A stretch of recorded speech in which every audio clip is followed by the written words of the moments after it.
IPS Mithun Kumar দের বিরুদ্ধে FIR. প্রাক্তন কাউন্সিলরকে থানায় নিয়ে গিয়ে অত্যাচারের অভিযোগ, জামিন অযোগ্য ধারায় মামলা দায়ের। প্রাক্তন অ্যাডিশনাল এসপির বিরুদ্ধে এফআইআর। ফোনে রয়েছেন প্রতিনিধি কোয়েল মণ্ডল। কোয়েল, কি অভিযোগ উঠে আসছে? ডায়মন্ড হারবার থানায় ডায়মন্ড হারবার পুলিশের এক সময়ের অ্যাডিশনাল এসপি মিতুন কুমার দের বিরুদ্ধে এফআইআর দায়ের করা হয়েছে এবং তার বিরুদ্ধে যেমনটা অভিযোগ যে তিনি 2023 সালে ডায়মন্ড হারবার পৌরসভার প্রাক্তন এক তৃণমূল কাউন্সিলরকে থানায় ডেকে নিয়ে গিয়ে সেখানে তাকে ইলেকট্রিক শক এবং তার উপর অমানবিক অত্যাচার করে।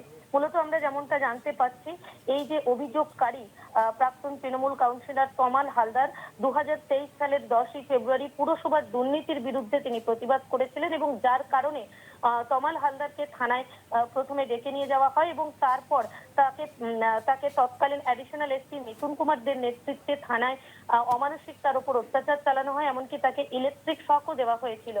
ইতিমধ্যেই রাজ্যে সরকারের পালাবদল হয়েছে এবং এরপর গত 15 তারিখে তাকে থানার পক্ষ থেকে, তিনি আগে যে এই ঘটনার পরপর যেভাবে অভিযোগ করেছিলেন এবং তারপর তিনি সরকারের পালাবদলের পর অনেকটা আশাবাদী হন যে এবার তিনি হয়তো তার প্রতি হওয়া অন্যায়ের বিচার পাবেন, সেই মতন তিনি থানাতে যান এবং গত 15 তারিখে আবার ফ্রেশ ভাবে নতুন করে একটি অভিযোগ দায়ের করেন এবং 17 তারিখে সেই অভিযোগের ভিত্তিতে অ্যাডিশনাল এসপি মিথুন কুমার দের বিরুদ্ধে এফআইআর দায়ের হয়েছে। মিথুন কুমার দের বিরুদ্ধে জামিন অযোগ্য একাধিক ধারায় মামলা হয়েছে এবং আমরা ডায়মন্ড হারবার জেলা পুলিশ সূত্রে যেমনটা জানতে পারছি, শুধুমাত্র ডায়মন্ড থানায় এই নির্দিষ্ট অভিযোগ নয়, এই মিথুন কুমার দের বিরুদ্ধে ডায়মন্ড হারবার পুলিশ জেলার বিভিন্ন প্রান্ত থেকে একাধিক লিখিত অভিযোগ জমা পড়েছে বিভিন্ন থানাতে।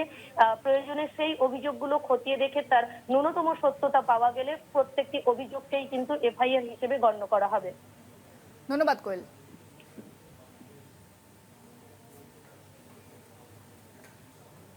পৌরসভা থেকে তখনকার এসডিপিও মিথুন দে তুলে নিয়ে গিয়ে আমার উপর শারীরিক অত্যাচার করেন এবং ইলেকট্রিক শক দেন।